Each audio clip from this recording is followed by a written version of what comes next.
Ladies and gentlemen, please take your seats. The show is about to begin.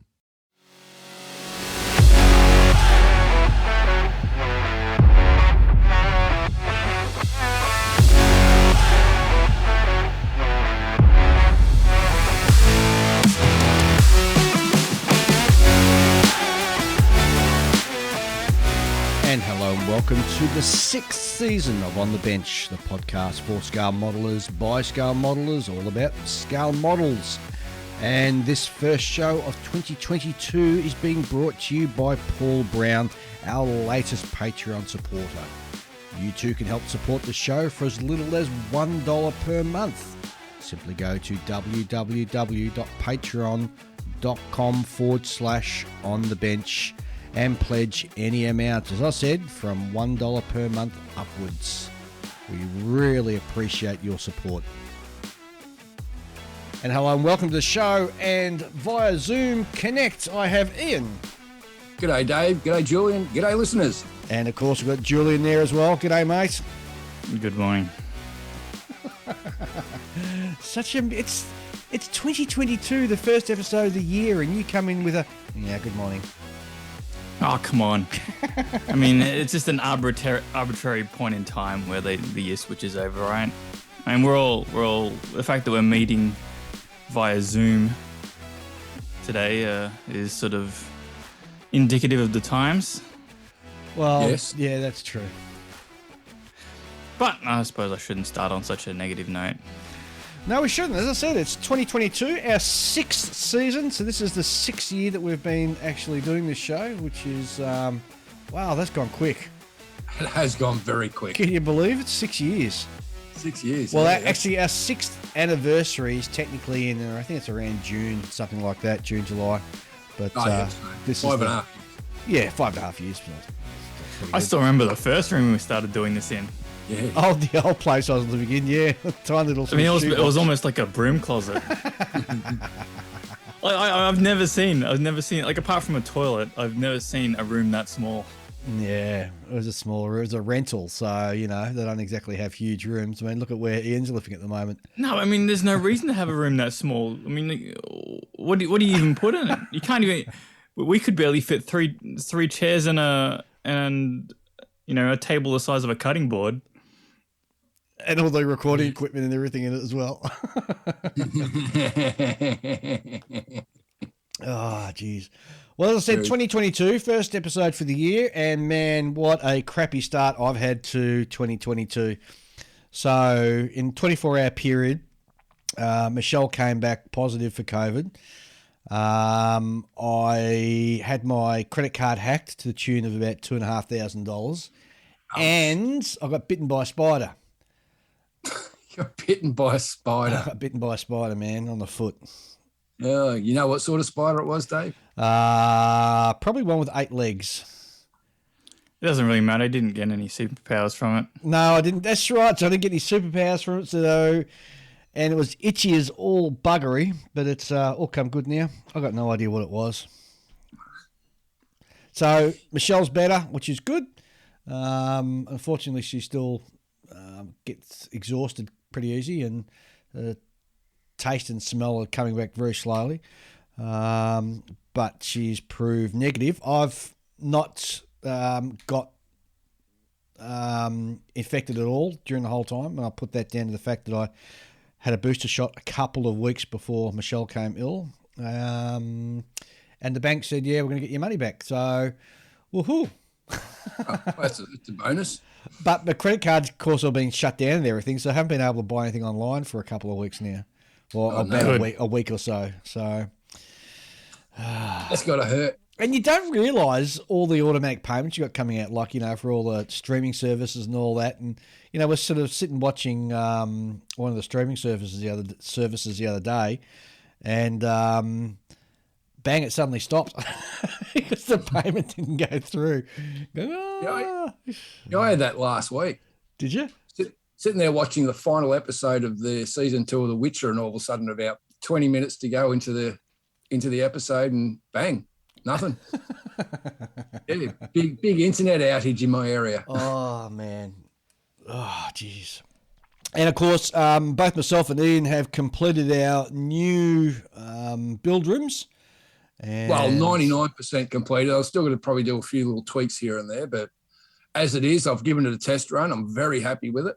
Yeah, I did the same. I did a quick build. I built a Hemlock Wraith Fighter, and I've posted pictures up on our Facebook page for people to have a look at. That took me probably about 8 hours all up.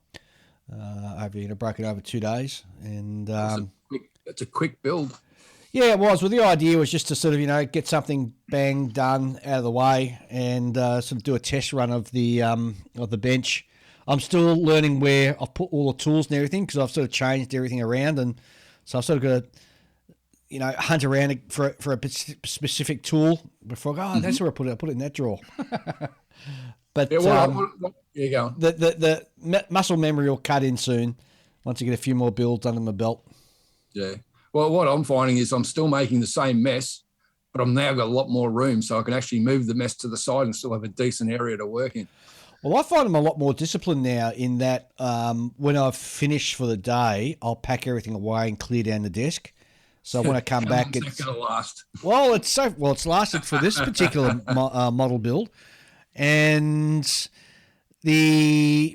of course now I've actually vented, because I've got a new paint booth. I vent it out through the window, so I can actually paint now. It's not sort of a big cloud of fumes in the room after I finish painting.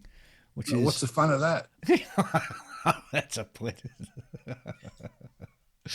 Yeah. Anyway. Yeah, well, I gave my spray booth a good run, and I'm happy to say that my big fan doesn't suck the filter through, which is good. Well, as long as it sucks all the nasties out, that works. It does. It nearly creates a vacuum. You got to keep the door open, or otherwise you're going to create a vacuum. It'll suck the breakfast right out of you. Oh, it'll suck everything right out of you. It's a pretty powerful fan.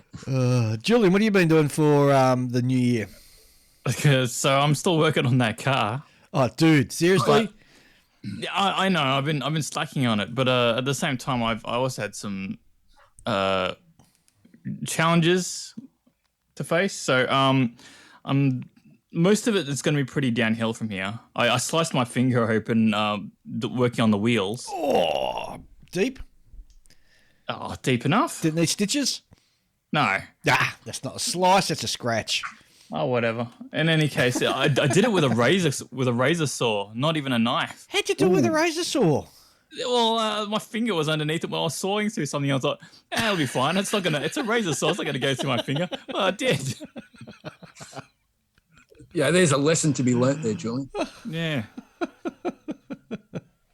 And so my razor saw is not the kind that like if it broke, it wouldn't fragment. It's actually quite flexible. Like if you take it from the side, it's almost like a thin film of metal.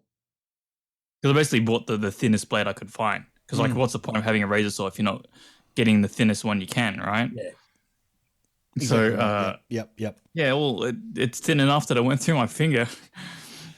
In any case, I fixed up the wheels. Now I just got to tint the windows and little things like paint the little chromey badges and things. But the main hurdle at the moment is the taillights. The taillights are 4 pieces. 4. Yeah, because they're clusters, right? Like modern cars do, and most of it is like the red for the actual like brake lights. But into that, you have to paint part of it like frames around it black, and you have to put the orange indicators in as well as a little reverse lights, and then put like a clear piece that goes over the top of the whole thing. All right. The problem is the black area.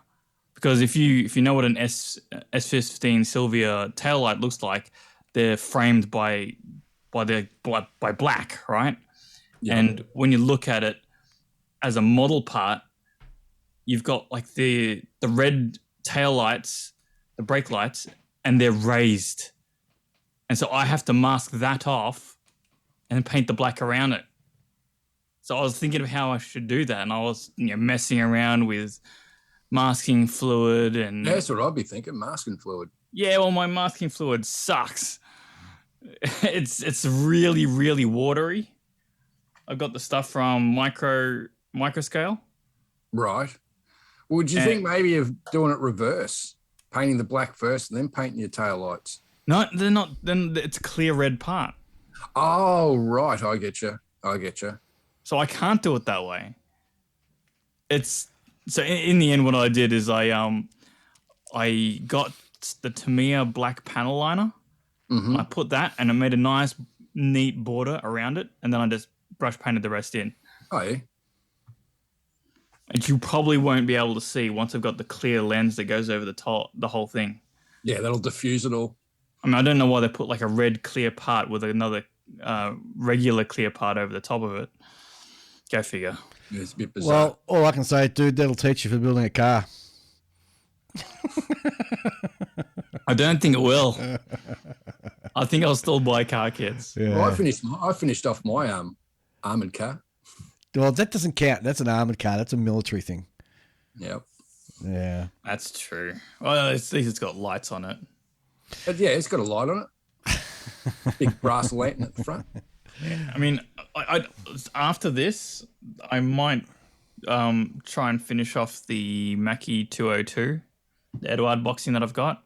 Yep. Other than that, there's a few things I'd be interested in starting out of my stash. I wouldn't mind starting another car kit just so I can sort of I want to have an easy car experience, and I think that'll be one. So I'll see what I've got in the stash. I've got the Lotus and I've got a rally car.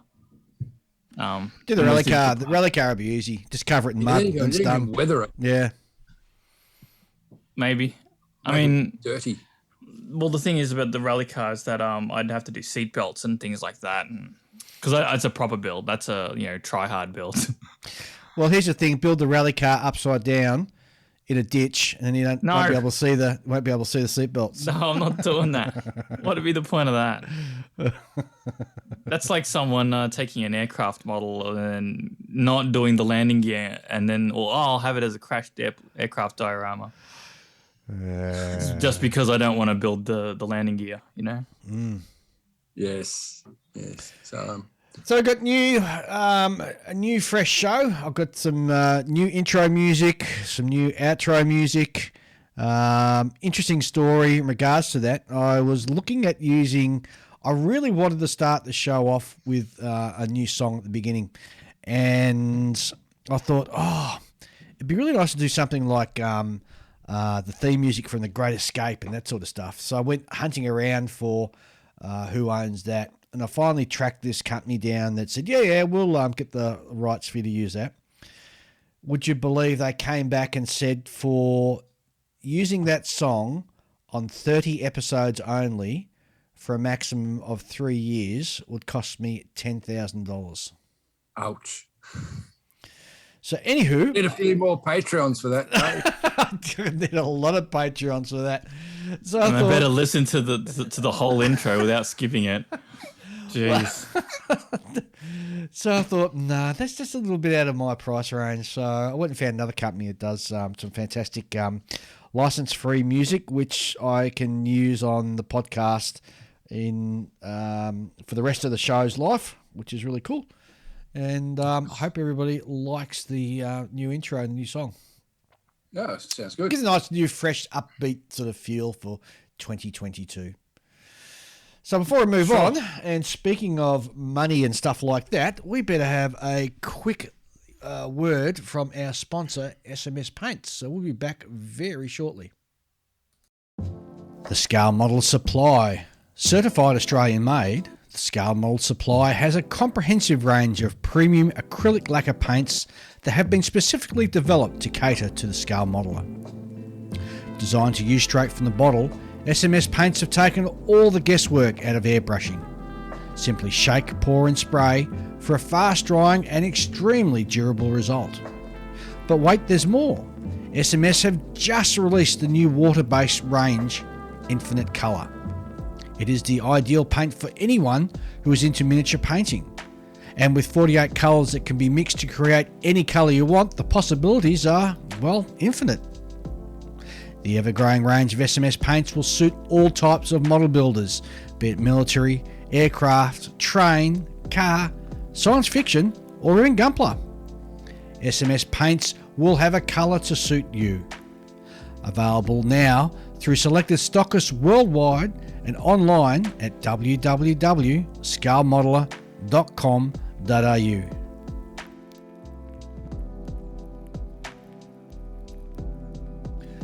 Okay, and we're back. So let's see what the guys have been purchasing while we've been away, because we've had quite a long break actually over this new year, and I think we're just exhausted and needed a good break, to tell you the truth.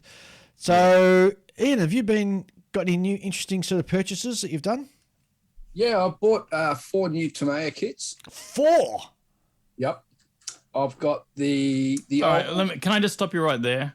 Yeah. Right, you said Tamiya like Dave does. Don't fall into his. Tamiya.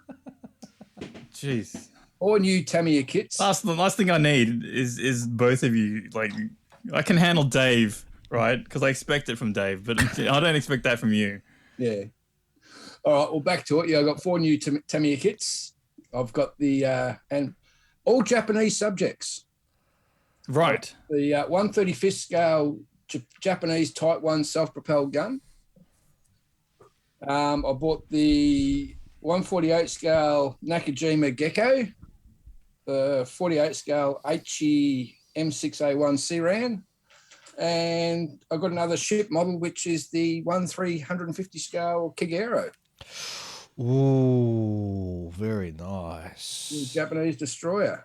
Yes. I love Japanese destroyers. You've got such a beautiful line to them. Those look gorgeous. So, yeah, I was quite happy with that. And I've made a purchase through a company I found online called 3D Wild. Yep.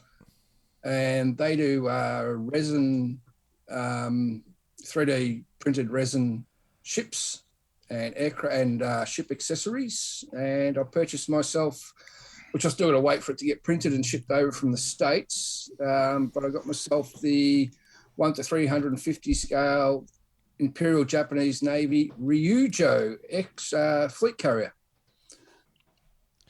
That's a really, really interesting company, and I'm intrigued because they do a 1:350 scale cutaway version of the CVN 76, the Ronald Reagan. Yeah. And I'm really keen to see what yours looks like, because if the quality is as good as I hope it is, then I'm going to pull the trigger and buy that cutaway bridge section of the USS Ronald Reagan, because I reckon that'll look awesome. Because they also do like deck sections for Japanese aircraft carriers as well. Yeah, yeah. If you want to have like a hangar deck open or a lift, I should say a lift open, you've got all the detail you can throw underneath there. Yeah, really interesting company. Really interesting. And getting some... So I placed my order, and I because they sell the aircraft separately. The aircraft look really nice too. I've had a look at some of their jets, like their F-14s and that. They even come with pilots. Wow. In 1:350 scale? Yeah. And if I could buy a decal sheet for that particular aircraft carrier for the aircraft, because I already got a ton of aircraft left over from the Shikaku build, and he's going to throw a decal sheet in for free. So quite happy with that deal. So the company's 3D-Wild. Yep. It's only a new company found in 2021, and they're out of the Philadelphia area of Pennsylvania in the USA. Yeah. We might have to just reach out to them and get them in a show, because they've got some fantastic products there, and I'd be really keen to maybe have a chat to them. Yeah, so I just got to wait a few months for it to get printed out, and then wait the time for it to get shipped, because it's not going to be a quick print. Well, unless they've already got some pre-printed already. Although, why would you pre-print something when you can print the water? Correct. So, yes, I'm quite happy with that. Any other new? No, I can't think of any other new purchases. I finished getting back to what I've been working on, though, is I decided while I'm waiting for the special delivery from my good mate Chris Meddings for the updated parts for my little French torpedo boat, I decided to hook into one of my old 30-plus-year-old Nitto SF3D kits. So I built the Gustav, painted them all up, and geez, that brought back memories. I Haven't bet done it one of those for over 30 years. A lot of fun. Oh, geez. That's so funny. What about you, Julian? You got any new kits? No, I don't. Oh, he 'cause sounds I've very still angry about that. Well, it's kind of, Christmas came and went, and I didn't buy anything for myself, and nobody bought anything for me either. Oh, no. But I mean, it's not like I don't have like plenty of stuff, And like I'm at a point now where I'm pretty selective of the kits that I pick up. Yep. I'm not gonna just like grab any. I'm not inclined to do the impulse buy at the local hobby shop. I'm not falling for that trap anymore. I'm determined. All right. All I right. did. I'm determined because I've been caught. Like after a while, you sort of look at it and you're like, you know what? I'm really not that enthused by this thing that I, felt I needed to buy at the time. Because it just felt like a waste if I went there and didn't come home with something. Well, I got sucked in because my local hobby shop sent me a text message saying one of my figures, my Copper State figures, had come in for one of my armoured cars.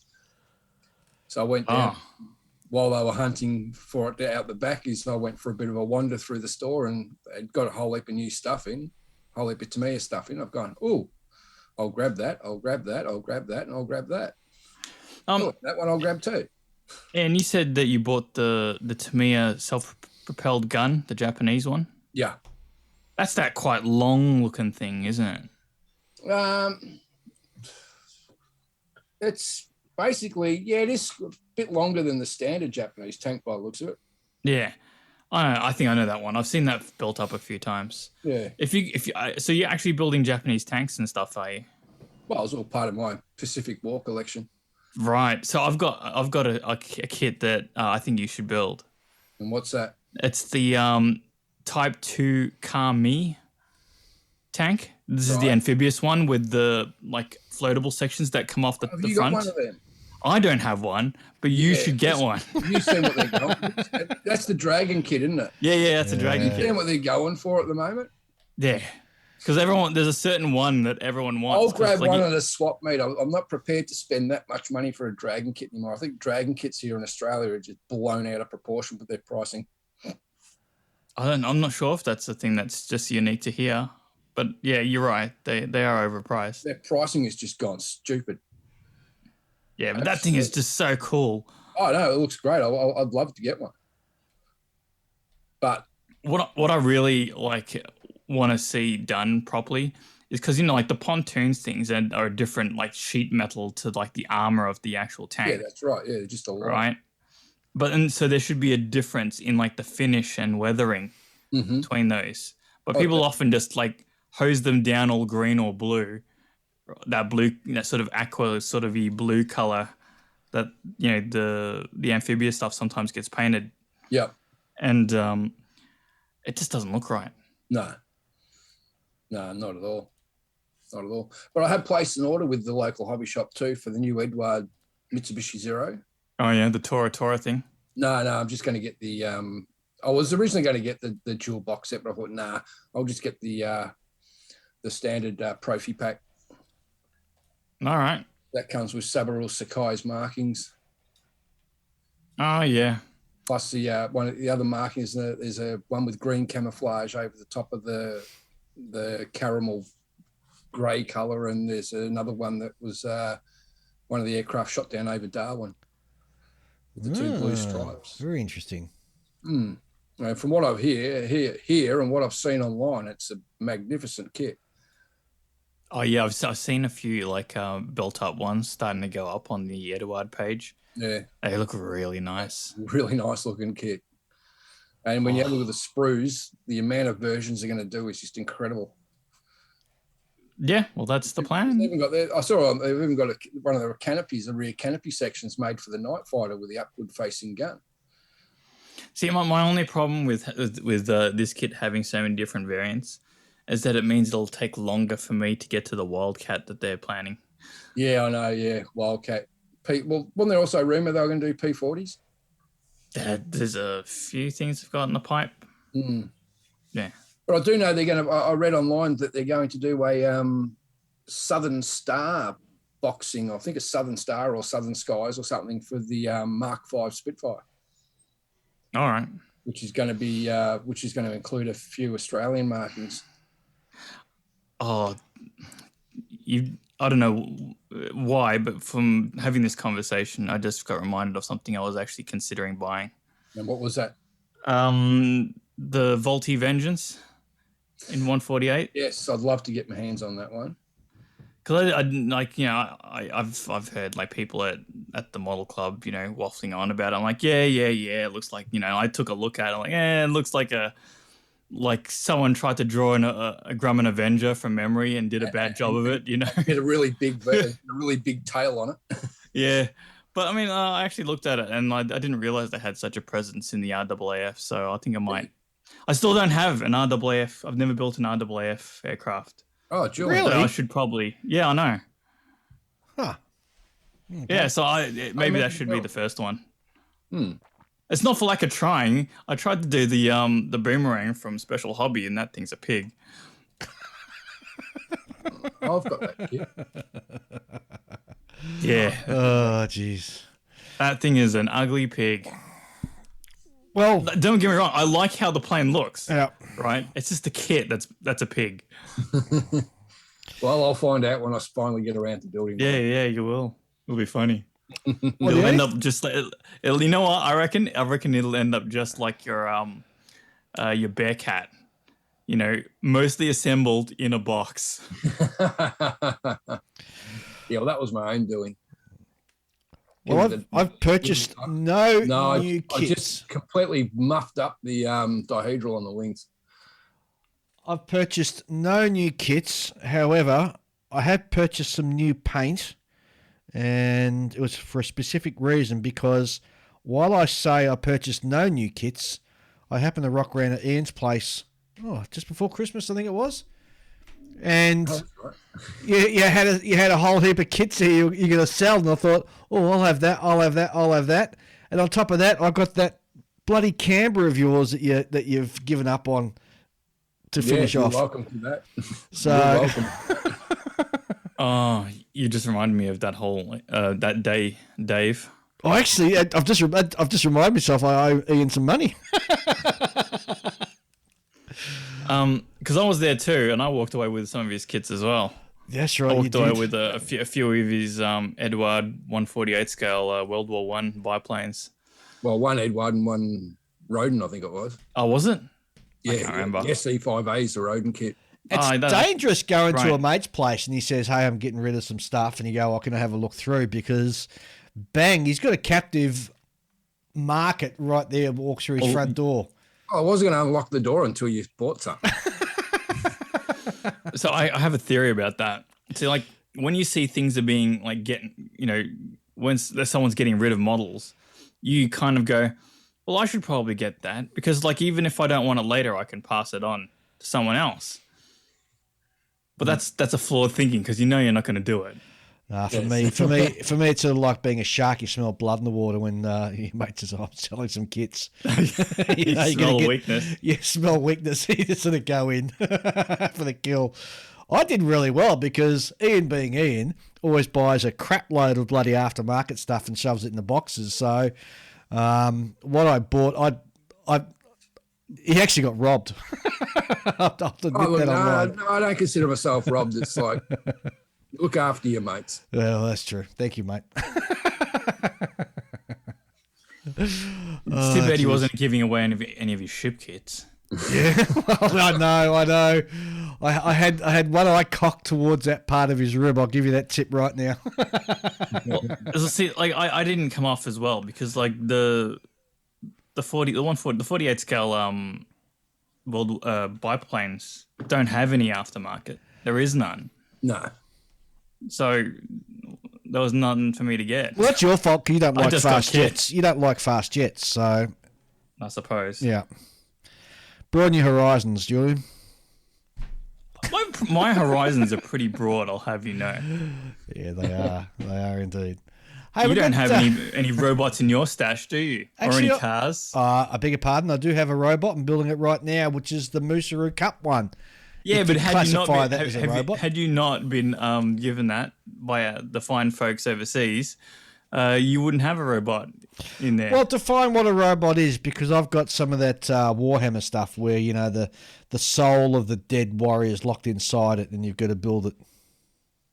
Well, Dreadnought. Yeah, all that sort of stuff. No, I suppose that counts. There you go. Rest my case. Speaking of which, we got some listener mail in, so we need to really step in and have a read through some of that, because it stretches back to last year. And the first one that we'll have a look at comes from Lee Edmonds, who writes, Dear Benchers, I was interested in your comments about the problems with using a magnifier because of the problems of depth perception. This must be about the only advantage I can think of having one good eye only. So for me, depth perception is a mystery, and I have no problems with my magnifier. It's a lovely interview with Scott Taylor that you had. I've been using SMS paints now since they first came out. And back in those days, you'd actually personally drop the order around to my house. Oh, there you go for service. One of the advantages of living in Ballarat. So congratulations to producing an excellent podcast, which has such a lovely Aussie feel to it. Well, thanks, Lee. And I used to have one of those big magnifiers. You know, the ones that it's sort of on an arm. On the arm. And it comes with a little fluorescent light in it, around fluorescent light. Yes. And I just couldn't get it to work properly. It just felt weird when I was looking through it with my hands underneath. Yeah. With me, it was just plainly depth perception. Yeah. I just could not get my head around how far my hand was away from the actual product I was trying to paint or glue together. Yeah. Yep. No, it didn't work for me either. Well, I imagine the trick is to not, like you actually should use your other fingers to sort of feel out how far away things are instead of trying to guess with your eyes. That's kind of weird, because I put the OptiVi or the visors on my head and I have no issues whatsoever. So I don't quite understand what the difference is between using just because your OptiVisors are have one for each eye. Yeah. Bifocal. Yeah. But you're still using both eyes to look through the one lens with the other one. Yeah, that's the thing. You've got one lens compared to two lenses. Yeah, maybe. It's all in the science. It's a difference between like the cheapo microscope where you've only got one thing to look through versus the big expensive ones that have two, one for each eye. Yeah. Like photogrammetry. Was it stereoscopic microscope? Stereoscopic, yeah. Stereoscopic. That's it. That's the I think that's the appropriate terminology. Right, next one comes in from Trev, and Trev writes, G'day Benchers. To some extent, I must agree with Ryan back on episode 128 regarding your choice of what makes a good kit. Like him, I too have listened since episode 1, and your podcast often provides a soundtrack to my building sessions. I particularly look forward to the Falcon and his news of models that are coming up. I suppose that we build for different reasons, and having built my first model in the late 50s, which was, he thinks, a 148 scale Lincoln Model F94, which he bought from Woolworths and stuck together with nail polish, as ultra thin hadn't been invented yet. The point he's making is that for him, the need is for reasonable outline accuracy and a reasonable fit to make a good model. A good canopy, usually one piece, and none of that cursed resin or etch that is included, which increases the kit price. So Trev's sort of writing in, because if you remember, Ryan wrote in back in 128, and I think he took us to task a little bit because he said we're a little bit too elitist. And I've responded to both Trevor and also Ryan. It's not that we're elitists. It's just that my expectation is if we're spending $100 on a kit, then the kit should be decent, i.e. it should go together with no sort of major issues. Now, let's take the most current kit which people have been discussing, which is the Razor Crest in 1/72 scale by Revell. the kit is well over $100. It's brand spanking new, and there are some molding issues on it. Now, is there? what? And they're not non-fixable. But my point is, I mean, would you buy an airbrush for $200, get it home, it doesn't work? Would you go, oh well, I'll put up with it? You wouldn't, would you? You'd take the airbrush back and say, hey, it doesn't work. It's not what you advertised. Give me a new one that works. Well, even if it works, if it doesn't work to the expectation that you've got of a $200 airbrush, you'd be like, I want my money's worth. I'm taking this back. Yeah, and it's not that I'm knocking. Well, I am knocking it. What I'm saying is, I'm saying that if we're spending decent sort of money, we should be getting what we buy. Now, if I spend $15 on a plastic kit, I buy that with the expectation it's perhaps not going to be 100% perfect. If I spend, $50 to $100, $200, I'm expecting that the fit is going to be, near on perfect. And why should it not be? Because other companies, such as the old Wingnut Wings, for example, Tamiya, Zukimura, they all, Bandai, they're another one, they all produce kits that fit together almost flawlessly. So why shouldn't we not expect that from other model manufacturers? And then there's the manufacturers who make average kits, right? Average to good kits, not amazing kits, but their price point is so much lower, right? Like, look at the stuff that ICM puts out these days. Those are pretty cheap kits, and the fit on them and the engineering on them is fantastic. They're not on Tamiya's level, right? I'll say that straight away. They're not on Tamiya's level. You do get some small issues here and there, but you're not gonna have the same sort of the what's it called? Razor Crest, is it? Yep. Yeah, I mean, so the big complaint about it is that it's got like a texturing on it that makes it look like it's made of concrete.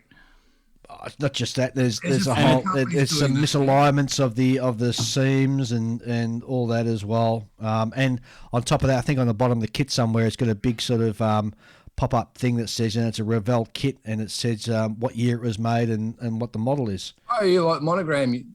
Yeah. On the bottom of some of the tail planes. Yep. Yeah, they used to do that back in the 60s, didn't they? Well, I mean, it's back in the days where 2022. you knew where to put the back in the days where you knew where to put the decals because there was a raised line where the decals were. It's 2022. Why are companies, producing stuff like this now? Come on. I'm just talking as an advocate for, for consumer, and for our hobby. Well, the thing is, there's a price to pay for making kits of that amount of, with that kind of cost, and that divide between the cost and the quality that you get. And the result of that is Revell USA going broke. Yeah, I think Revell USA going out of business was a factor of many different things, not just the kits they were producing. Oh, of course, but I mean, these things, when you're in the business of making products, your products have to stand up. Yeah, and look, and I'm not having a crack at those people who are quite happy to buy those kits and and build them. If you enjoy doing that, well, good, go for it. And I'm more than happy for you. What I'm saying is that there's an expectation in the year 2022 that when we purchase something, we should be getting a good fit for the amount of money that we're spending on the actual purchase of the kit. That's all I'm saying. Don't forget also there's another reason why people buy some of these other branded kits is subject matter. Yeah, 100%. And look, I've got no problem. If that floats your boat, fine. I've got no dramas with it. I'm just saying I've got some old monogram kits in my stash, mainly because no one else does them. I'm just saying we should be holding the kit manufacturers to a higher level than what they necessarily are in most cases. So, Thanks, Trev. Really appreciate your email. Now, who's the next one comes from? A good friend Dave Waples writes in, I have my own Falcon and he sent me this site which sells 3D print files with some interesting items for modelers in a wide variety of scales. You just need to have, you just need to add the 3D printer. What caught my attention were carrier tractors and deck sides, which provide much of the detail to create a carrier deck diorama, as well as also the revetment pieces for aircraft dioramas. So the link that he sent is www.rej. So let me start again. www.remj.co.uk, and that's where you just order the print files from, and then you just print them out yourself. A whole heap of interesting aircraft-related stuff. So thanks for that, Dave. It's very useful. I'm just having a look at the site now. Sorry? I'm just having a look at the site now. Yeah, it's got some interesting stuff there. But you need a 3D printer. Big Al from far north Queensland writes in, hello, Dave, and your better half and gents. I trust you all had a great Christmas and New Year's break. I still have not come down off my high after Julian wanted to steal my idea in regards to the theory of smaller scale kits get built faster than large scale kits, so take up more room on the shelf faster.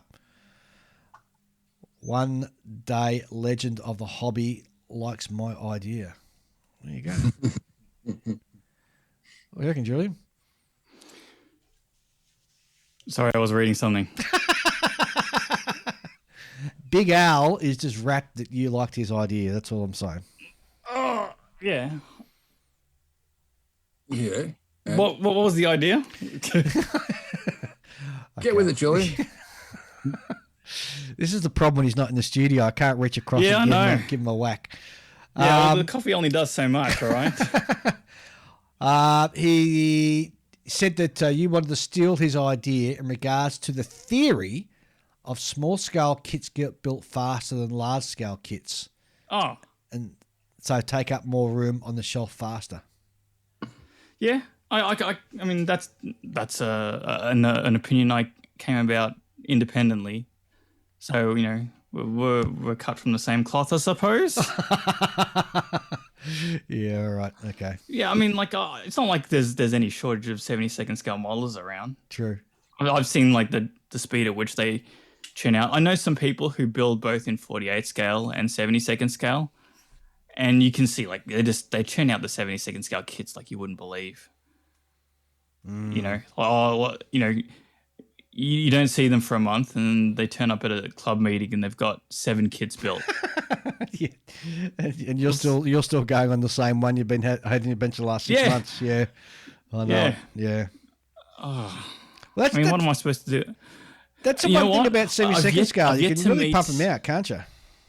Yeah, well, there's only so much you can do. I mean, even if you're really good at weathering, there's only so much you can, scratch build and fine aftermarket stuff for. There's not that much there to work with. And then it doesn't surprise me when, like, someone picks up a 30-second scale kit and comes back in a year and they've got it half finished. You know, especially like the more detailed it gets. Like, depends on the plane, but at least I've never seen someone build a 43rd scale car, because they just look like matchbox cars to me. They're too small. What are you supposed to do with that? And they are so high priced, those 143s. It doesn't make any sense. I mean, like, they got nowhere near the level of detail that the 124th scale cars do, but you know, so technically it shouldn't take that long to build. Some of them do. Like, people should collect those things like candy, right? They're so small, you know. They should be cheap, you know. Like, oh, this is a $7 kit, $10 kit, you know, $15 at the most. Some of those things go for a couple of $1,000. Oh, get stuffed. $1,000 for a 43rd scale kit. Yeah, some of those like pre-painted ones. So you get some that are like pre-painted. Pre-painted, one, which was a big. This is a modelling podcast, I'll have you know. Yeah, no, I'm not talking about pre-painted here. Yeah. Yeah, because they do. I can't remember the name of the company, but they do like a lot of all the different Formula One cars and so forth, and they got like white metal bodies and photo etch and. What's not Model Factory Hero, is it? Insane. All right, guys, let's have a quick break. That's it from our mailbag. And, of course, if you want to write in, you can do so. Send us an email to onthebench64@gmail.com. We always love hearing from you, no matter what you've got to say. And looks like we've got some news in from the Falcon. So we'll be back very shortly, I should say, to hear what the Falcon's got to say. Whether you build aircraft, armour, ships, science fiction, cars or figures, the Fine Scale Modeller magazine provides the how-to information you need to take your modelling to the next level. In each issue of Fine Scale Modeller, you'll find clear how-to features on model assembly and finishing written by experts, reviews of the hottest model kits and products, tips and techniques for assembling, painting and finishing, as well as inspiring photos of readers' models. To find out how you can get your copy of Fine Scale Modeller, go to www.finescale.com. Okay, before we have a look what the Falcon's got to say, I've got some news for the Australian modelling community.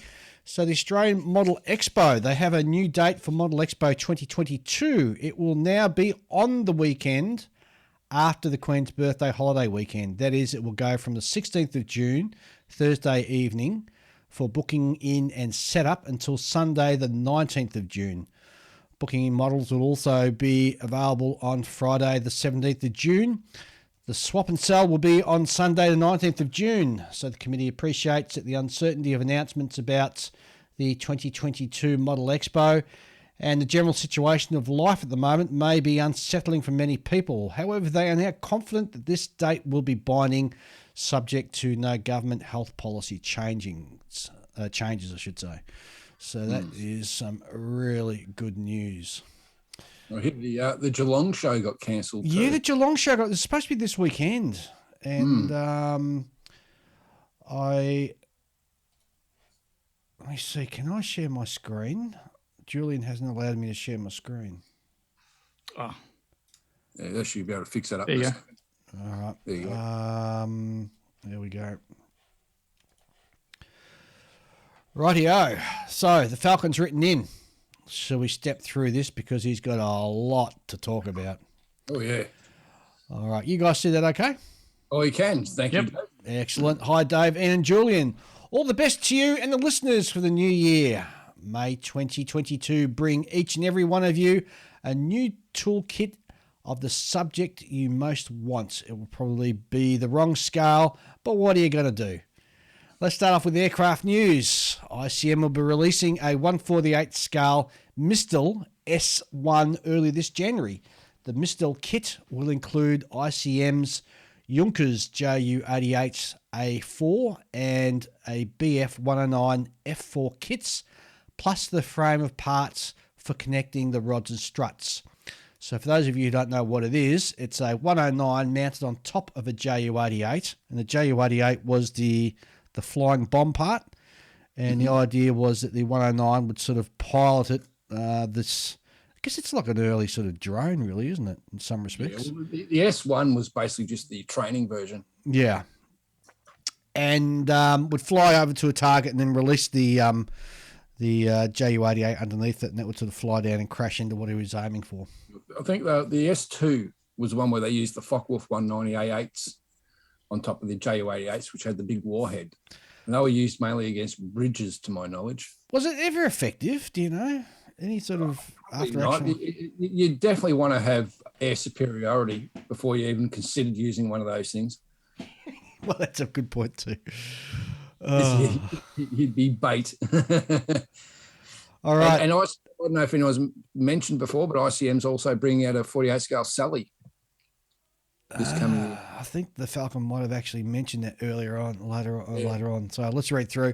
Azure From have announced they are working on a 1/72nd scale kit of the SPAD 510.C1.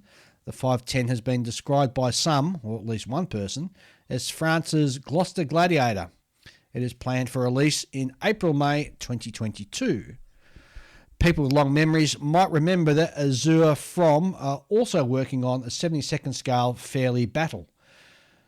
When Azure From posted some CAD renders, modelers noticed some things that could be improved, and so the company took note and are making the required changes. A good example of how crowdsourcing can result in a better kit for everyone else.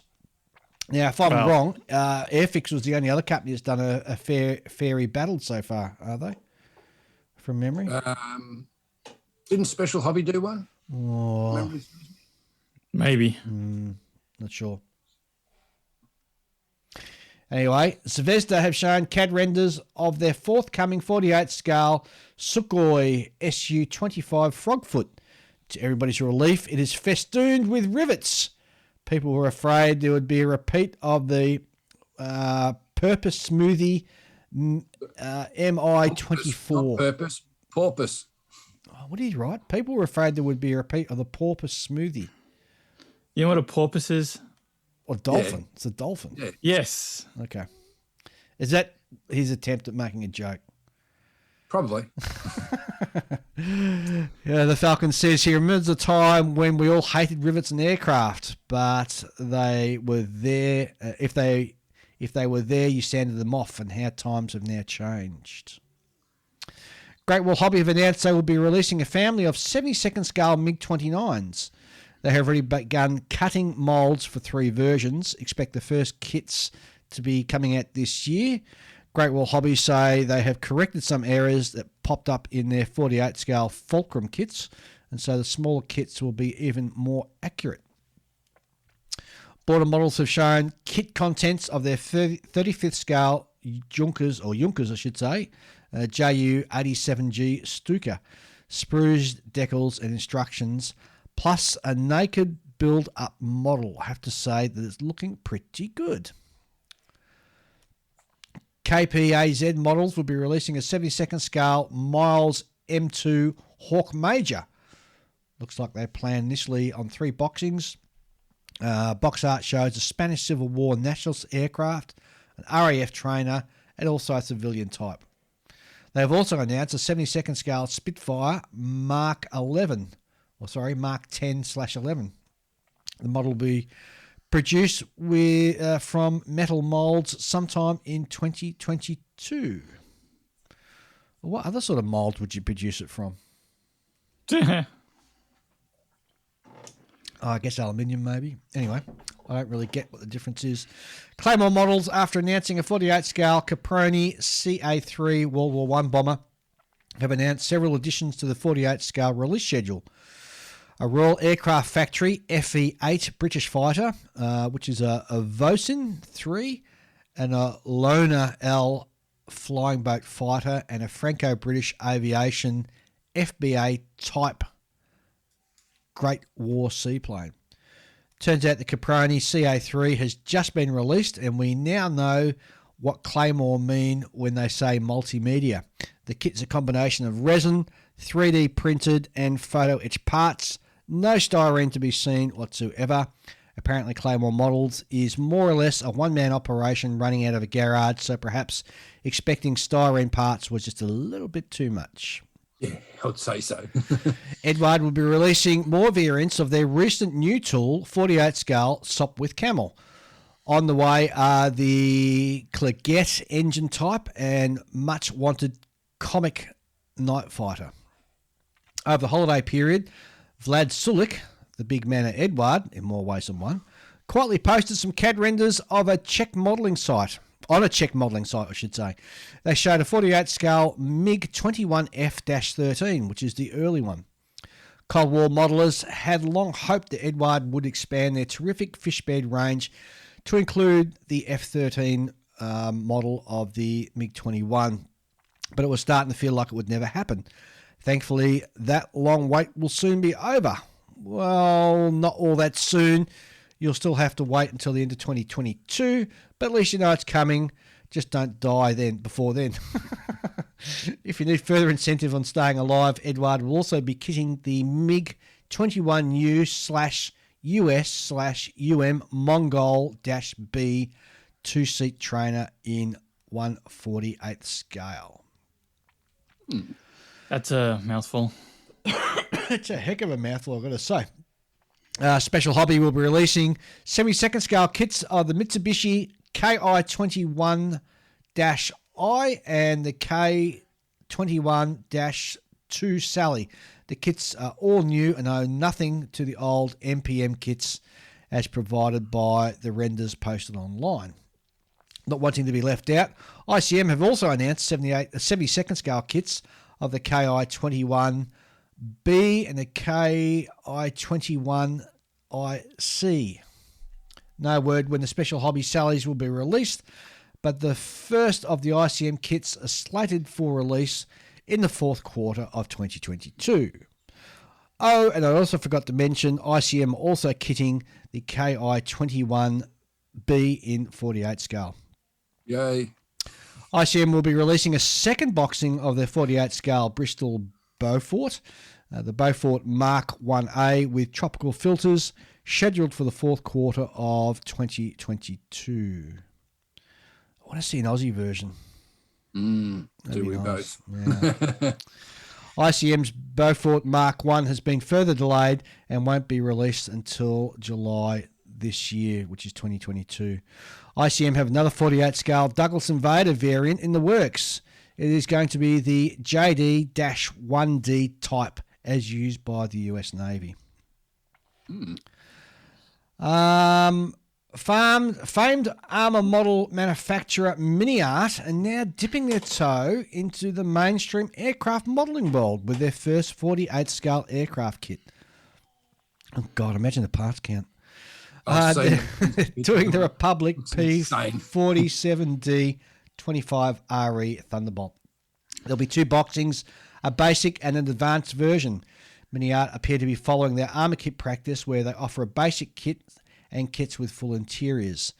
The basic kits will be a simpler build at a lower price point. Obviously, you can't build an aircraft without a cockpit interior, so that will be included in the basic kit, but the advanced kit will also include full gun bays, open engine cowlings, plus all the engine accessories, your full aircraft autopsy.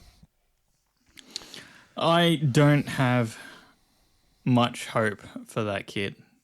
Why is that?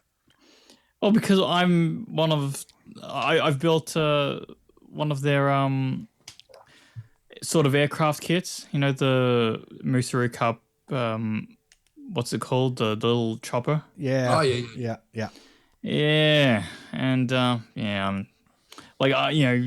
given Mini-Art's way of doing things, I would not be surprised if all the prop blades were separate and you had to glue them onto the propeller hub. Look, I've built. Maybe I'm just throwing a bit of shade Mini-Art's way, but I mean that's just. Yeah, I wasn't too happy. I mean, I don't have any problem with Mini-Art's way of doing things for armor.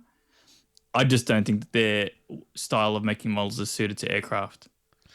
Well, it'll be interesting to see. And I haven't had any issues with the Mini-Art kits that I've built. And really, what about that dingo thing? Yeah, well, the fit was good, but the part count was high, and that was the annoying thing about it. So that's all. You know, it went together well, I guess, is what you can say. But just their parts count just drives around a twist, man. Anyway, if Mini-Art's 48 aircraft kits reach the standards of their 35th scale armour kits, then aircraft modelers are in for a real treat, says the Falcon. By the way, Mini-Art tend to kit every version of a subject, so if you want a particular subtype, just wait a bit and Mini-Art will oblige. Well, there you go. Take On Models will be releasing a 1/16 scale kit of the Foch Angelis FA330 Bastel, which is a tiny towed auto gyro that was designed to be used by U-boats as an observation platform. There's been a real uptake and resurgence in 1/16 scale kits lately, hasn't there? You've seen all those armour kits that are coming out, like the Stug in 1/16, and yep. What's an early German tank? The Panzer 1. The Panzer 1 in 1/16 scale. It just seems, I I don't know. These things are sort of cyclic, aren't they? Yes. Because originally 1/16 was if you wanted to do radio controlled stuff. Remember the old was it Tamiya? Male one. Yeah. Male ones. Yeah. That's interesting. Special Hobby have now said that the 1/72nd Bugatti Dimanche 100p racer they are working on will also be made available in 1/48 scale. So there you go. Dora Wings 48 scale Curtis Wright CW21A demonstrator will soon be on sale. 4 scans will be provided. 2 with just the aircraft registration numbers, 1 in natural metal finish, and 1 overall dark green. The 2 others will carry Chinese national markings. Again, a choice of natural metal finish or overall dark green. Dora have also shown the box art of the new Curtis Wright CW22 release. It depicts the CW22 in the Netherlands East Indies markings. That's a must get. Yeah, for you it is. It won't be straight rebox of the early kit. It's a slightly different version with a changed canopy to accommodate the rear gunner. Reckon this one would be a nice partner to Ian's Dutch Brewster Buffalo. It would. Dora Wings will release a second boxing of their 48 scale Moran Solina MS230. The MS230. You know, it's a French name that you're mispronouncing. Yeah, I know there. it is. Remember when you came on this podcast and I was saying about how you did pretty well with the French when speaking French when you were in France? Oui.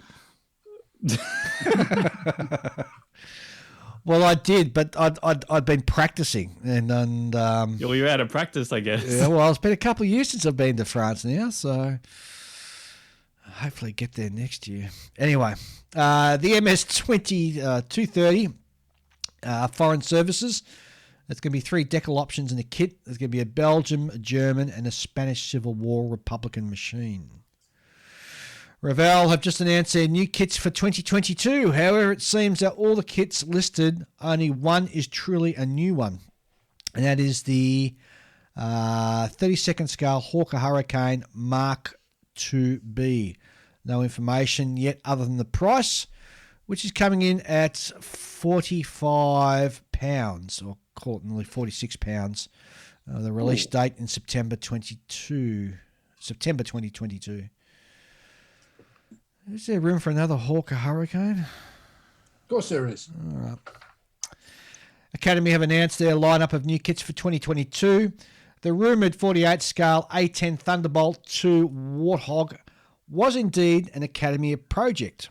Let's hope we finally get a 148 scale A10 that is actually shaped like an A10. Indeed, there's hasn't been the verdict so far is that it is. Well, that's good to hear. At least the main issue that a lot of people have had with it is the nose in the past. And apparently the nose on this new upcoming kit from Academy is correct. Well, that'll make a lot of people happy because the A10 is a very popular aircraft. Yeah, definitely. What was not rumoured at all was the 48 scale A6 M2 Type 210 or the 48 scale Grumman F4F4 Wildcat. Academy obviously saw an opportunity to commemorate the 80th anniversary of the Battle of Midway. Bit of a shame for Academy that Edward had the very same idea. All right, Airfix will be announcing... Still haven't heard anything from Edward about when their F4F's coming out, though. No, we haven't. No, that'll come this year. Airfix will be announcing their 2022 lineup on January the 10th at 1600 hours GMT. For those who are able to visit airfix.com at just the right time, you'll get to witness the traditional crashing of the website. Airfix haven't accidentally leaked anything this year, but people who claim inside information are saying there'll be a 72nd scale aircraft subject that you would expect and a 48 scale aircraft subject that will surprise some people. All will be revealed in a couple of days, though you think the care factor at On the Bench will be 0, unless, of course, they announce a 350 scale Queen Elizabeth carrier. That's right. That's what I'm hoping for. Come on, Airfix. My hopes are raised. Moving on to ships, and the Falcon writes, holy ship! Micromere have shown box art for a new submarine kit. They didn't say what type it was or what scale it was. People have taken a shot at guessing what it is. Either an Upholder, a Barbel-class diesel boat, a Valiant, or a Churchill-class, or even a Conqueror. Trumpeter will be releasing in January a 1/700 scale kit of the USS Guam CB2 Alaska-class cruiser. They'll also release a 1/200 scale kit of the German battleship Genishu. Eisenhower. Eisenhower. I was waiting for you to hit that one. I was waiting for Ian to come on and catch that ball. All the ways I thought you would pronounce that. He caught it. Was not. He caught it. Flyhawk have shown box art and sprues of their next kit, which is going to be a 700 scale HMS Ajax 1939 version. The kit's hull is split horizontally so it can be built as a waterline or a full hull. Yeah, and going off Flyhawk is going to be a brilliant kit in that scale. Yeah, they do some fantastic stuff. Oh, and their moulding is superb. Military vehicles. Ace Model will release a 1/72nd scale EBR-ETT French-wheeled APC. Look out too for a 72nd scale GAZ-66 Soviet Army 2-ton 4x4 truck. Dashwork have shown box art for their 1/16th scale Panzer III OS FJ. See, another 1/16th scale. Yep. It's just going crazy at the moment. I'll tell you what, the armour guys are absolutely in conniptions over all these 1/16th scale stuff that's coming out. Yeah, the thing is, like, they're all excited about it, and then they buy it. But will they buy more than one? Don't know. I followed John Bias and on his page, and he built the bought and built the Stug as a quick build in 1/16 scale. Yes, I've been watching that. Yeah, very interesting. Yeah. G'day, John.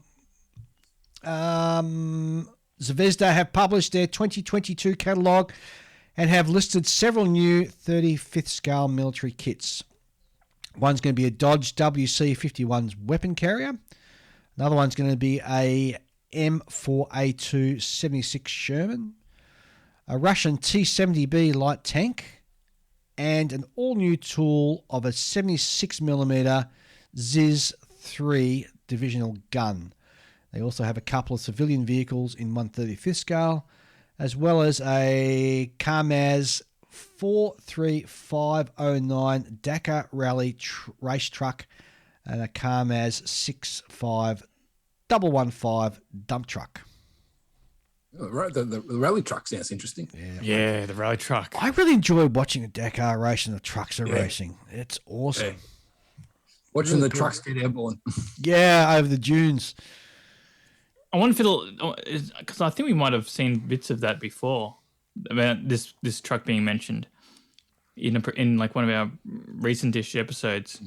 I hope it's the one that has like all the Red Bull logos and stuff on it. All right. Yep. Not sure. I always hope. Yeah, I think there's some pretty good videos and detailed videos on the internet regarding those things. So if you want to go to town like detailing, you probably can. Yeah, definitely. AFE Club have shown box art and a built-up kit of the new tool M110 8-inch self-propelled howitzer. You get plenty of really fine detail, rubber band trucks, photo etch, and hydraulic. God damn it, Dave! Put your teeth in. Hydraulic pipes moulded in the same material as the tracks are. I'll tell you what, this kit has been gaining quite an interest online, actually, and people are really excited about it. Just get rid of those stupid rubber band trucks. AFE Club have also shown a rendered image of what I think will be a new 35th scale release. The text is in Chinese, and the best the machine translation could come up with was it's a Republic of China HF 0999 Army medium tactical wheeler, which you would presume means an ROC Army medium truck. What gave it away was actually a picture of a truck. Good on you, Falcon. He's trying to be a comedian now. Sabre model have announced a 135th scale 2-in-1 kit of the Hanomag RL20 tractor. The 2-in-1 seems to refer to the ability to build the kit with or without the roof. The kit has a highly detailed engine and gearbox that comes with it and a fret of photo etch. IBG models have shown CAD renders of a 72nd scale Centaur Mark IV British tank. The kit will come with PE parts and 6 decal options. That'll appeal to the British armour modelers out there. Oh, yeah. It's I can't think of anybody else who's done a Centaur before. Copper State Models have shown renders of their latest 35th scale World War I armoured car, a French armoured car model 1914 Type ED. I could say how it is looking really good, but I don't need to, as CSM never seem to put a foot wrong. Definitely be getting one of those. Yeah, of course you will. Hobby Boss have announced 2 135th scale releases for February. A Soviet BT-2 tank, late version, and a Coyote TSV tactical support vehicle. Dragon Models are back in with offering of another boxing of their 72nd scale Bushmaster. This latest kit will depict a version used by the GD SDF. You mean JG? What did I say? You said GG. All right, JG SDF. There you Japanese Ground Self-Defense Force. That's the one. Interesting fact, if you talk to somebody in the Japanese Self-Defense Force, they don't call themselves Self-Defense Force. I went on a Japanese ship that was in port once, and I said, and I said, Japanese Self-Defense Force, and the guy pissed himself laughing. He says, no, Imperial Japanese Navy. There you go. There you go. They still refer to themselves as the Imperial Japanese Navy. Good on them. Academy have one new tool, 35th scale military vehicle listed in their 2022 catalogue, which is a SD.KFZ 2251/1 OSFC. I've got no idea what the hell that is. It's a Hanomag. There you go. Why didn't he say Hanomag then? The kit didn't show CAD renders for this kit as they did for the new aircraft kits, which might not mean anything, but Academy has form when it comes to releasing other companies' kits as their own new tools. Naughty, naughty. Border Model keep on adding new kits to their 35th scale lineup. They have just announced a German 88mm Flak 37. The kit will come with ammunition boxes, artillery rounds, and 6 crew figures. Unfortunately, you also get rubber tyres. Oh, why? Miniart have announced something a little different for them. 135th scale big set. It's called the Kane 1944. It's basically a diorama box. You get a Panzer IV OSFH, a KFZ 70 command car with 8 figures, a Dio base, road signs, telegraph poles, lots of photo etch, and of course decals. Looks like it'll be a great purchase for anyone who is taking that first step into dioramas. Miniart was another company who released their 2022 catalogue over the holiday period. 2022 looks set to be a big year for Miniart.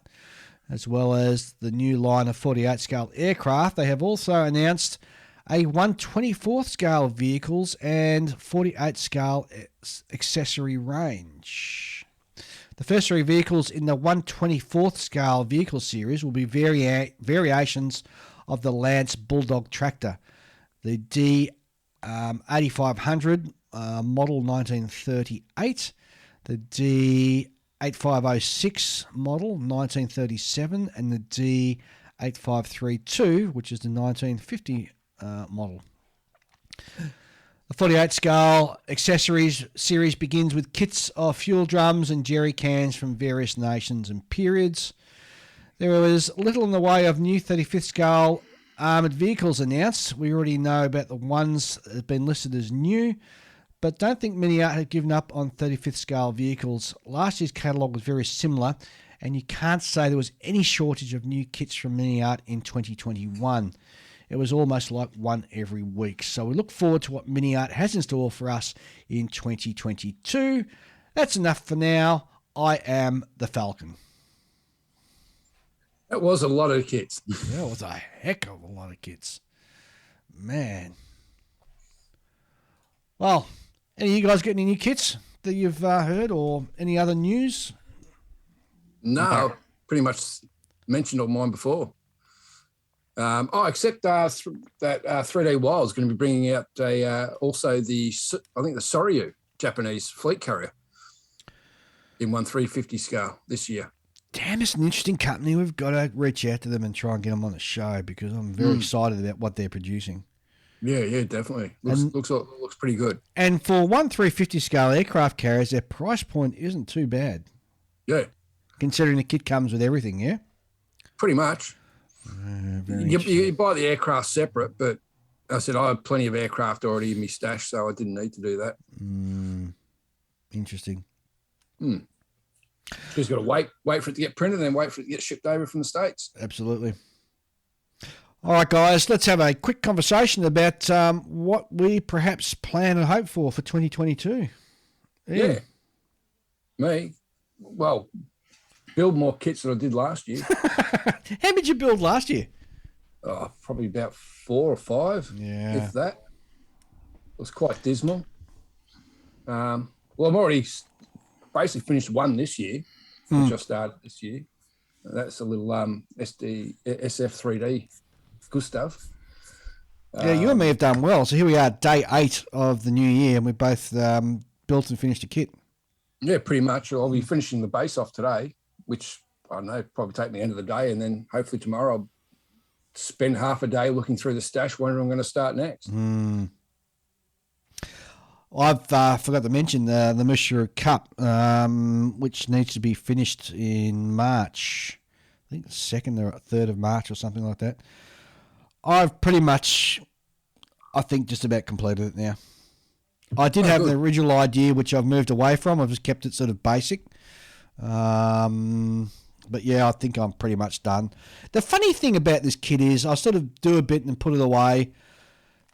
And I pull it out and go, I don't like that. So I put it away again. I bring it out and go, that didn't look too bad. That came out all right. So I've got a real sort of love-hate relationship with it. When I look at it sometimes, I think, that's really cool. And other times when I look at it, I think, no, I don't like the way that looks. I tell you what, the issue is that you're the worst critic. Oh, yeah, you're always the worst. And I think that's what the issue is. I sort of pull it out and go, no, I don't like the look of that. So can't wait for it to be finished. Can't wait for the whole thing to be over and done. And I'm excited about the next Musaru Cup because we'll have the boys from the Sprue Cutters Union on board for this one. So that'll really sort of open up the competition if it's not hard enough already with the people I'm competing against. Yeah, I think it's my turn this year, isn't it? It will indeed be your turn, Ian. Ooh, no pressure. So much pressure. Depends what it is. Well, it does depend what it is, doesn't it? Yeah. You'll probably get something really cool like an aircraft. I don't know. Could be anything. Who knows? Who knows what it's going to be? I'm not even going to guess. Yeah. See it when it gets shipped out. Well, only the Star Chamber from IPMS Hamilton know what it's going to be next year, so we'll just have to wait and find out. Oh, dear. And g'day to Alan Murrell and Ian Hamilton while we're thinking of you. Yes, definitely. Julian, your thoughts for 2022? Well, to be honest, I can't see past the end of my nose as far as my build ambitions go at the moment. I just want to get like this car done and maybe 1 or 2 planes that I've started done. After that, I want to be able to crack open something new for a change. I've been trying to like clear the backlog for a while now, and it's really dragging me down. Refresh your build room. It's done wonders for Ian and myself. Oh yeah. Yeah, that's not going to happen. I mean, I'm pretty proactive about things like that, and honestly, what I've got at the moment is as good as it's going to get for a while. Unfortunately, So you're going, Jordan. there's a few other sort of topics that are completely unrelated to this that I want to sort of touch on. Sure. So the first is there's this really cool Facebook page that I came across a while back, and they make STL files, like for 3D printing. Yep. The idea is you subscribe to their Patreon and you get X number of files given to you as long as you're subscribed with money, you just get them. It's not like you pay for individual files. You just subscribe and you just get like a feed of files coming your way, as far as I can tell. And what are they of? All kinds of like D&D type figures, Oh, right. Ah, cool. So they're doing all sorts of things, and they're really high quality. These are like done by like really professional 3D artists. Oh, cool. Right? And what's the name of this company? Oh, I think it was White Wolf Tavern. Yes, I've seen them. Yep. One step Anyway, ahead so of you. I was talking about this to a Twitch streamer that I talked to, and he's involved in 3D printing and stuff. So we were talking about this, and he had a look at their page, and he said, "Well, they've got this many people because you can look at their Patreon and see how many people that they've got, and then if you actually multiply the number of people that they've got on their subscribe to them on their Patreon by the amount that they would be subscribing at, it comes out to something like $55,000 a month." Holy moly. So there's quite a lot of money in making high quality 3D models for 3D printing. I'm just actually having a look on their Facebook page, and wow, you're not kidding when you say they're high quality. They are amazing. Yes, I mean they would put Games Workshop, not to shame, but they'd give them a really serious run of their money. Like any of those artists, I don't know how many of them there are. Maybe there's only one. Maybe there's a team of them. Either way, any of those guys could easily get a job in the games industry or working for Games Workshop. Hey, dude, why would you if you're pulling $55K a month? Well, it's not just one guy, right? It's probably a few. The amount of that they're putting out is too much for it to be just one guy. There'd be a small team, I think. Still. But that doesn't matter. I mean, like $55K a month is enough to run a small business easily. Absolutely. Easily. Yeah. And like that's part of the modeling community as well. So, people are saying the hobby is dying. Well, it's just branching out in ways that you're not familiar with. Yeah. Yes. 100%. 100%. Totally agree. And yeah, I'm just scrolling through their Facebook page, and yes, it's blowing my mind. Yeah, and like basically it's like, I don't know, something, $10 a month or some crap like that, and you just get like this flurry of modeling files that you could just dig out at any time you want to and print off. Yep. If you got a printer that can handle that sort of resolution. Yeah, but you don't even need to print it off now. You could wait down the road and then get like a high-end printer for cheap. Yep. Because that's rapidly improving. Well, and look, even if you're not into playing D&D, this would be something just for the figure modelers too. Yeah. Yes. Subjects they've got are just amazing, absolutely amazing. Yeah. Like, their current set is all vampire styled. Yep. And in the past, they've done other ones that are sort of like more like undead or whatever it is. They've all got like a theme for like each sort of set that they release. Yes. I'll be definitely looking into that later this afternoon. Yeah. Another thing I wanted to touch on is I had an interesting conversation with a modeler I know, and he coined a name that I found interesting, and he called it modeling machismo. And what that he refers to is people who take a certain pride in building crappy kits. Hey, I must be an unsubscribed member.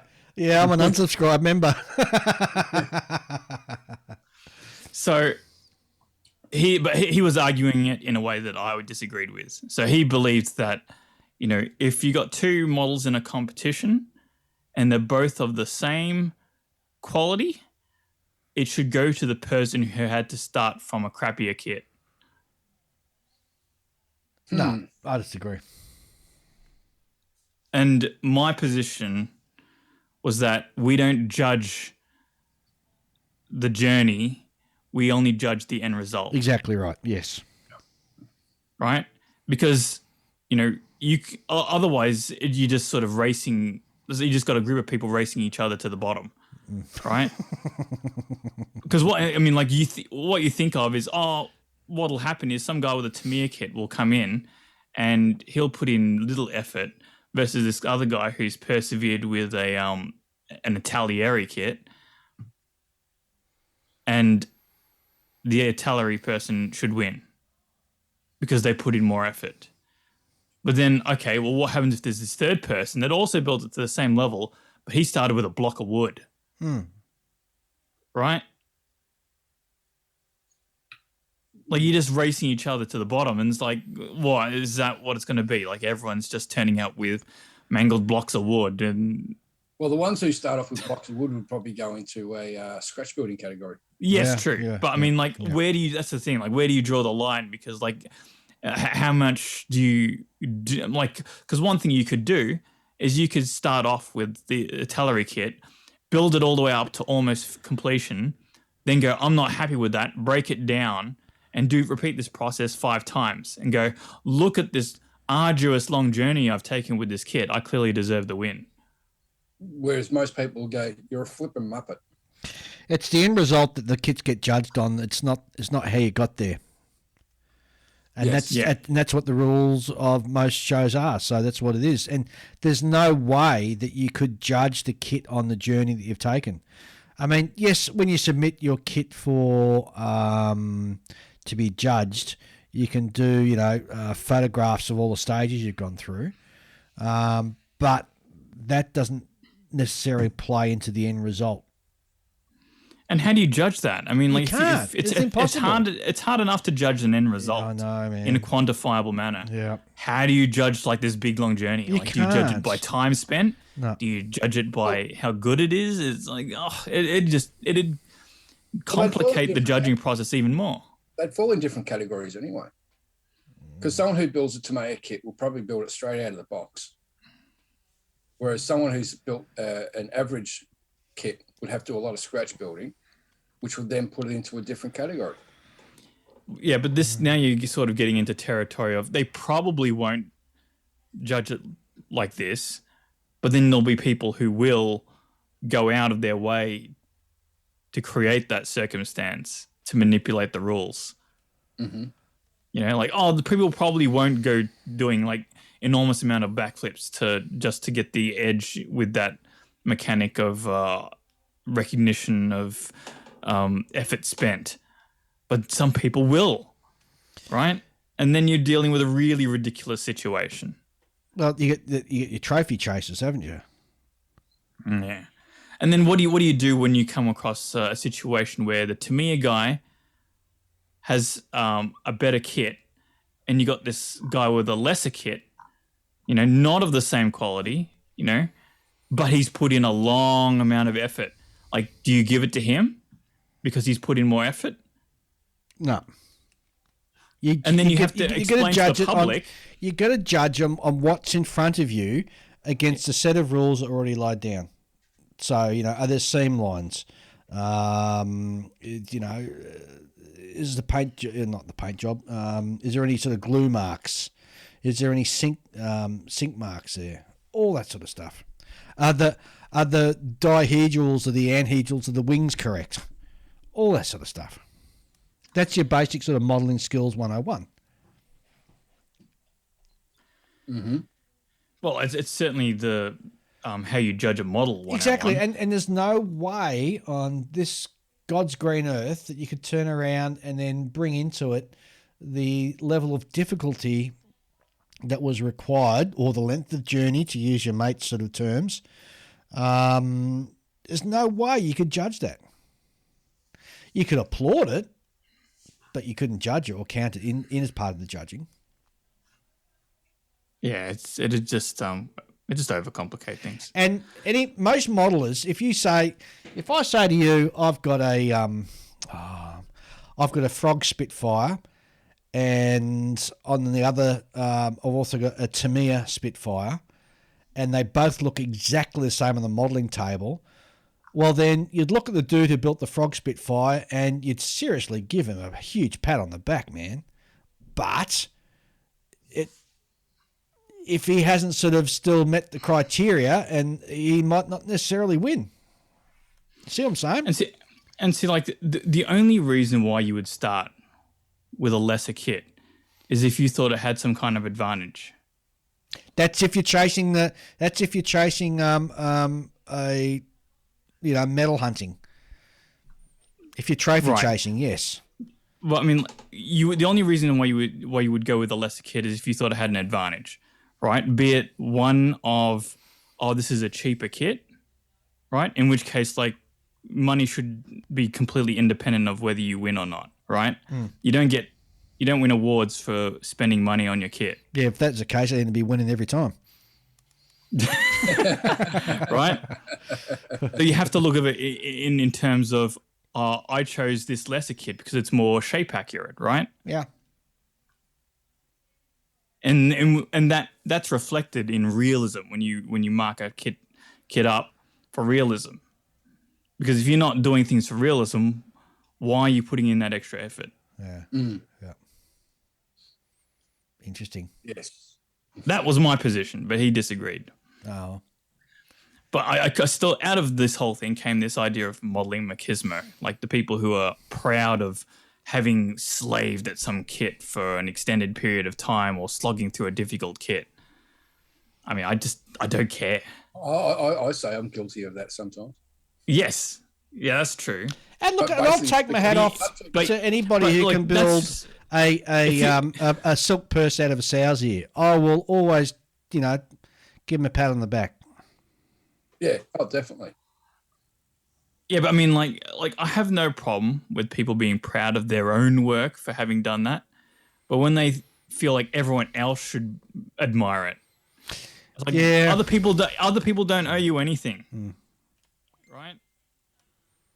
Your modeling is for yourself, right? Unless you post your photos online or you float it into a competition, in which case everyone has to be judged by a certain standard. Yep. 100%. 100%. Anyway, it was good, interesting food for thought, and I thought it was worth sharing. And it's a great way to take us out. We've been here for nearly, an hour and a half now. That's fantastic. I'd just like to also mention that there are a range of other modelling podcasts that are available out there. And to find the entire listing, just go to modelpodcast.com and please click on and listen and follow all the other wonderful podcasts that are out there. Each one has a different take and different spin on things, but we all get to the end via different roads. Yep. And of course, if you want to send us a message, you can you can leave us a message on our Facebook page, or you can send us an email on thebench64@gmail.com. Been fantastic being back for 2022. Thanks for being with us, guys. No worries. So, Thanks Ian, for listening, everyone. your sign off. Bye, everyone. That's it. Bye, everyone. What the hell? Yeah, I'm going away from the cliches. Oh, okay. All right. No worries. Julian. Well, I've never been one for cliches, so I guess I'll say goodbye as well. All right, everybody. Thanks very much. We'll be back in a fortnight. In the meantime, have a fantastic modelling month. Adios.